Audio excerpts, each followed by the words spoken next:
नमस्कार प्रिय भक्तों, आज हम सुनेंगे उत्पन्ना एकादशी का महत्व व व्रत कथा। उत्पन्ना एकादशी का महत्व क्या है? धर्मराज युधिष्ठिर कहने लगे कि हे भगवान, मैंने कार्तिक शुक्ल एकादशी अर्थात प्रबोधनी एकादशी का सविस्तार वर्णन सुना। अब आप कृपा करके मुझे मार्गशीर्ष माह की कृष्ण पक्ष की एकादशी के विषय में भी बतलाइए।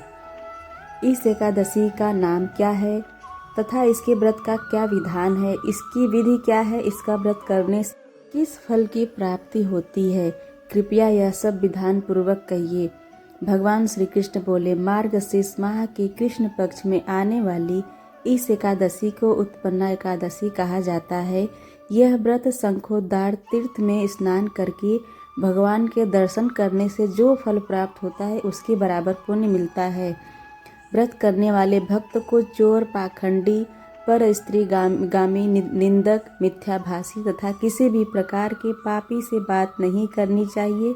इसका महात्म्य मैं तुमसे कहता हूँ, ध्यान पूर्वक सुनो। उत्पन्ना एकादशी व्रत कथा। युधिष्ठिर कहने लगे कि हे भगवान, आपने हजारों यज्ञ और लाखों गौदान को भी एकादशी व्रत के बराबर नहीं बताया, सो यह तिथि सब तिथियों से उत्तम कैसे हुई, बताइए।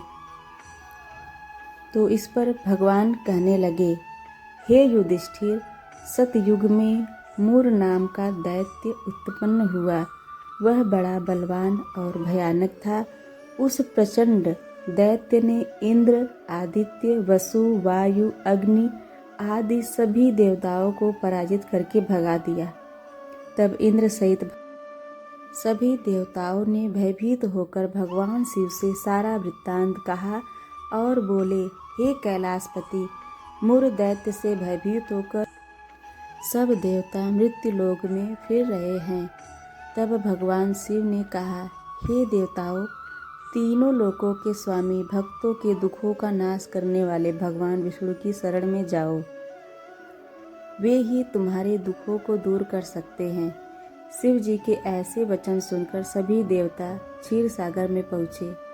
वहाँ भगवान को शयन करते देख हाथ जोड़कर उनकी स्तुति करने लगे कि हे देवताओं द्वारा स्तुति करने योग्य प्रभु, आपको बारंबार नमस्कार है। देवताओं की रक्षा करने वाले मधुसूदन, आपको नमस्कार है।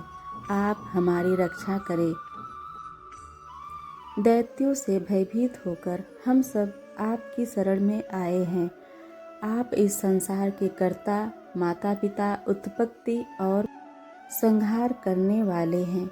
सबको शांति प्रदान करने वाले हैं। आकाश और पाताल भी आप ही हैं। सबके पितामह ब्रह्मा, सूर्य, चंद्र, अग्नि, सामग्री, होम, आहुति, मंत्र, तंत्र, जप, यजमान, यज्ञ, कर्म, कर्ता, भोक्ता भी आप ही हैं। आप सर्वव्यापक हैं। आपके सिवा तीनों लोकों में चर तथा अचर कुछ भी नहीं है।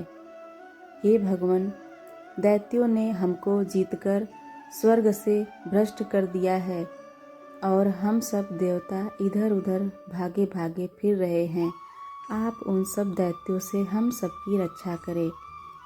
इंद्र के ऐसे वचन सुनकर भगवान विष्णु कहने लगे कि हे इंद्र, ऐसा मायावी दैत्य कौन है जिसने सब देवताओं को जीत लिया है?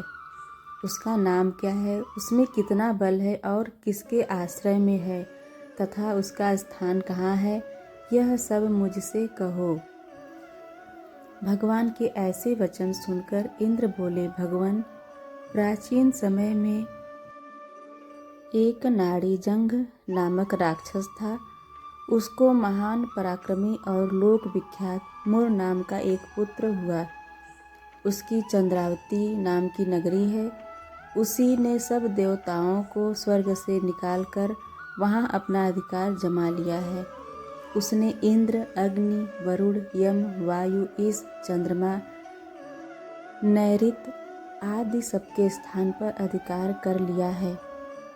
सूर्य बनकर स्वयं ही प्रकाश करता है, स्वयं ही मेघ बन बैठा है और सबसे अजेय है। हे असुर निकंदन, उस दुष्ट को मारकर देवताओं को अजेय बनाइए। यह वचन सुनकर भगवान ने कहा, हे देवताओं, मैं शीघ्र ही उसका संहार करूँगा, तुम चंद्रावती नगरी जाओ। इस प्रकार कहकर भगवान सहित सभी देवताओं ने चंद्रावती नगरी की ओर प्रस्थान किया। उस समय जब दैत्यमुर सेना सहित युद्ध भूमि में गरज रहा था, उसकी भयानक गर्जना सुनकर सभी देवता भय के मारे चारों दिशाओं में भागने लगे।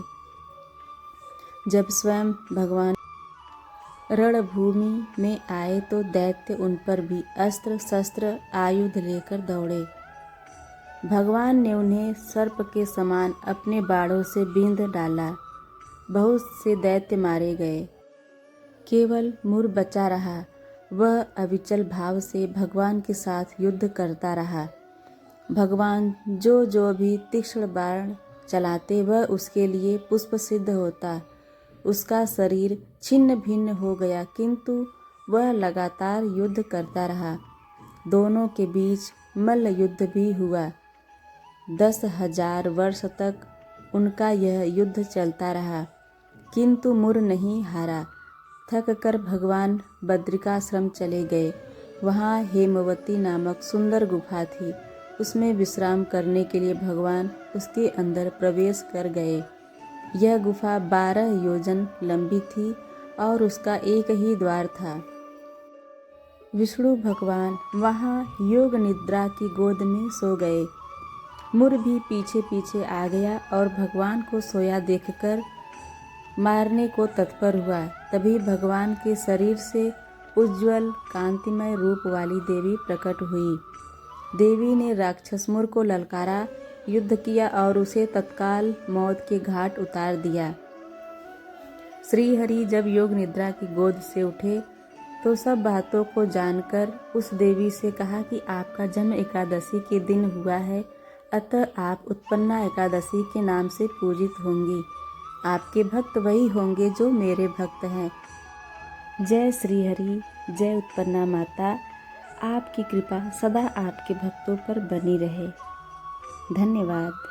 अगर आपको यह वीडियो पसंद आया हो तो इसे लाइक शेयर ज़रूर करें और चैनल पर नए हो तो चैनल को सब्सक्राइब ज़रूर कर लें। धन्यवाद।